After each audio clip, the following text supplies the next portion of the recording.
more on that breaking story earlier on the Rivers crisis and the reconciliatory meeting mediated by President Tinubu between rival political figures, including Governor Sim Fubara and his predecessor, Nyesom Wike. In a released communique after the closed-door meeting, key directives were issued to resolve the political impasse in the state. These include the immediate withdrawal of court cases by Governor Fubara, dropping of impeachment proceedings against the governor, recognition of the House of Assembly leadership and reinstatement of benefits autonomy for legislative activities and the representation of the 2024 state budget. Additionally, the communique states that names of resigned commissioners will be resubmitted for approval, and there's a clear rejection of a caretaker committee for local governments.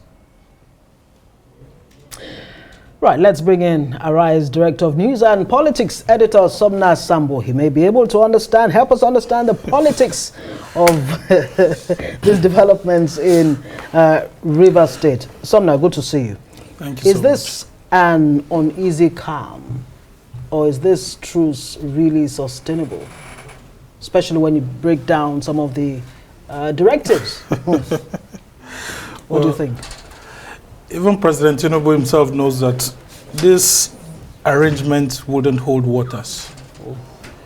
Wouldn't really hold waters. It's tilted towards one side. Yeah. And you and I know that if there was one person who left that villa happy and really excited, that person will be Nyesom Wike. Because everything just seems to be almost towards him. And you'll see that there are two court cases by two different factions. How come one is being mentioned? The number one thing there is that all matters instituted in the courts by the governor of Rivers State in respect of this case should be withdrawn. What happens to the one that was instituted in Abuja today and there was a court order? That wasn't mentioned. And that was by this factional speaker, Mayoli, who was there.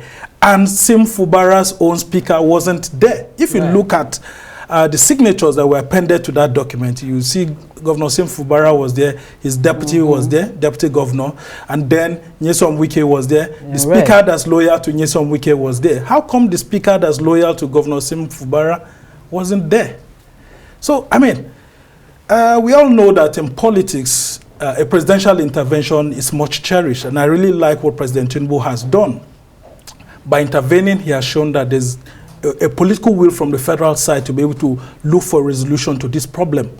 But when it comes to the feasibility of actually having this implemented, I'll tell you that the same executive powers that President Tinubu has is the same executive powers that Governor Sim Fubara enjoys. And the federal government, through President Tinubu, cannot tell him how to run his state, Rivers State. Not even a minister can do that. Because just the same way President Tinubu was elected with executive powers, that's the same way Governor Sim Fubara was elected with executive powers. And you see the things that are here. Commissioners will be represented. The governor should not sack local government chairman. The budget to be, oh my God. I mean, President Tinubu himself, when he was governor, wouldn't take this. And you know what happened when he had a clash with former Governor Ambode? Governor Ambode showed him that he was the governor in charge, even though he was not going to get re-elected. But while he was there exercising executive powers, he was going to show Asiwaju Bola Ahmed Tinubu, then the national leader of the All Progressives Congress, that he was the executive governor of Lagos State, and he did. You know, listening to you, Sumner, we're going to have the same situation here. Listening to you, Sumner, you've been able to remind close watchers that it's tilted. Yeah, it's tilted. Yes. I mean, from everything we've seen here, and it doesn't make it easy to be implemented. And in politics, sometimes you know how they say it. You can use the word trick before an average Nigerian. The word wayo could even be stronger than trick. Yeah. So the trick here, or the wayo here, could be: is it possible to say every time that the governor seemed to be gaining momentum and getting strength, that's when this kind of reconciliation is thrown at him? Because the first time when it was going down, people didn't see the reconciliatory move until he sprang up. And that move came and he was, boxed up to another corner. And the second time again, everyone is thinking that, okay, perhaps he's trying to be his own man. And gaining a lot of support. And we're getting to see this again. Yeah. So listening to Peter Abang, the lawyer who just spoke, he says, owing to 109, whether you even have a 4 or 3 members, so long as the others have actually crossed the carpet without genuine reasons as presented in section 109, then that budget before that assembly, irrespective of the number, can fly. But now that he's been told to represent the budget.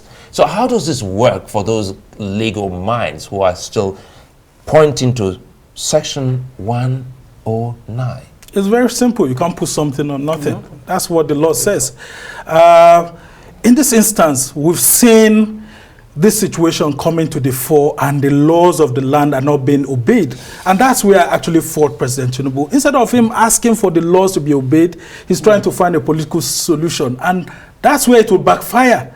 Because if both sides don't see some sort of equity in the terms of resolutions that have been reached, there's no how they'll be faithful to the document. And I can tell you wholeheartedly, from what I've seen right now, and these documents presented, the government only signed it to assuage the feelings of the president right there at the villa. But you and I know that when he gets back to the government house in Port Harcourt, it's going to be a different ball game. Wow. And all this, I mean, some of the things that are happening, yes, I understand Nyesom Wike's travels, the pains he feels, but he also understands the powers of the executive governor.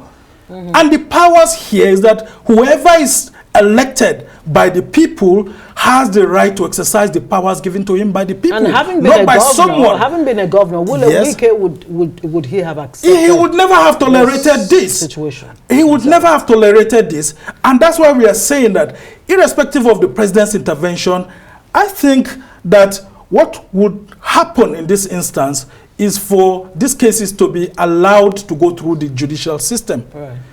And in this instance, when you have these 27 lawmakers who claim to have defected to the APC, did you see Tony Okocha's signature there? He's the caretaker committee chairman for the APC in Rivers State, although in a controversial manner. And he signed here.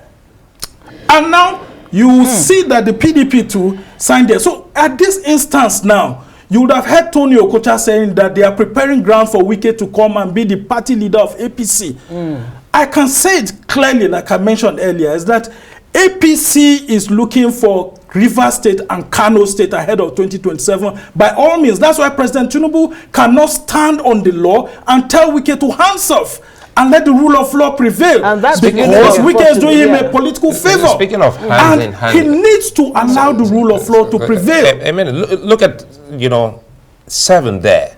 The names of all commissioners in the Rivers State Executive Council who resigned, their appointments should be resubmitted.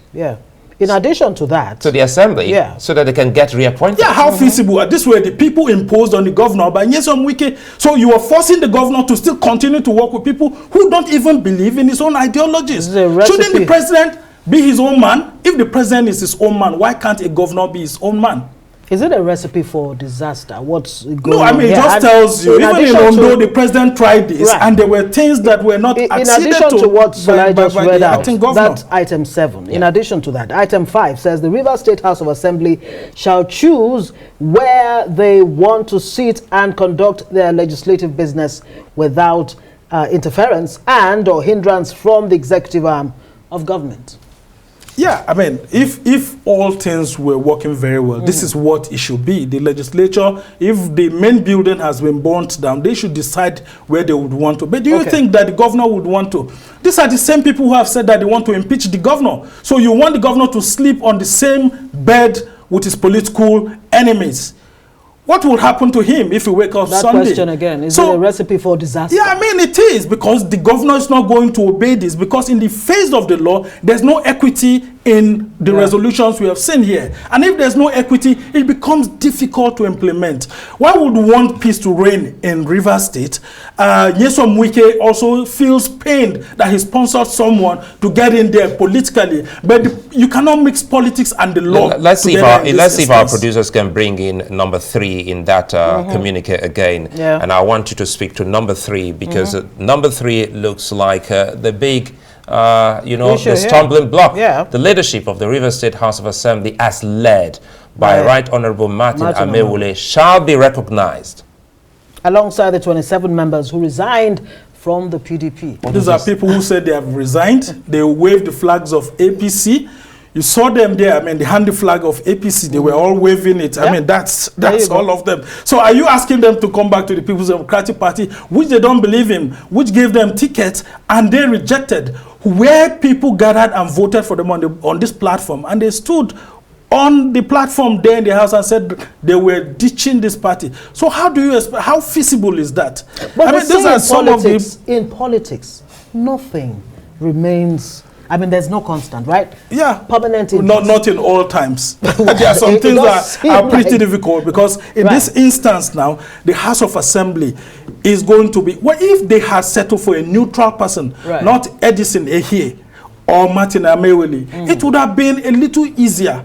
But for you to bring this person back, and this person has confessed with his mouth that he is a loyalist of Nyesom Wike, wouldn't you be afraid that this man will sponsor a bill against you or sponsor an impeachment against you? So it becomes a little bit difficult. That's why I said it looks like APC's decision to actually have Rivers State in 2027 in the kitty is making President Tinubu not to see clearly that the rule of law is being violated here, that the president is intervening to bring a political solution, but that political solution seems to be tilted towards his own minister. And of course, a governor who has executive powers would want to assert himself. They can sign this 100 times, but when it comes to implementation, that's what I'm saying. How easy would it be?